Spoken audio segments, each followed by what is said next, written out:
ദൈവനാമത്തിന് മഹത്വമുണ്ടാകട്ടെ.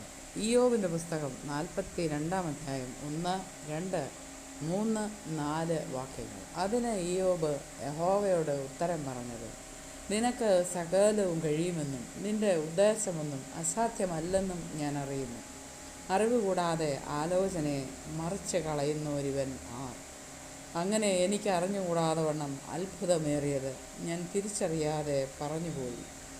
കേൾക്കണമേ, ഞാൻ സംസാരിക്കും, ഞാൻ നിന്നോട് ചോദിക്കും, എന്നെ ഗ്രഹിപ്പിക്കണമേ. ഞാൻ നിന്നെക്കുറിച്ച് ഒരു കേൾവി മാത്രമേ കേട്ടിരുന്നുള്ളൂ, ഇപ്പോഴോ എൻ്റെ കണ്ണാൽ നിന്നെ കാണുന്നു. ഇന്നത്തെ ദിവസം ഈ വചനങ്ങളാൽ ദൈവം തമ്പുരാൻ നമ്മൾക്കിവിടെ അവകാശമായി തന്ന സകലതിനെയും സമൃദ്ധമായി അനുഗ്രഹിച്ച് കാക്കുമാറാകട്ടെ എന്ന് ദൈവനാമത്തിൽ പ്രാർത്ഥിക്കുന്നു. ആമേൻ.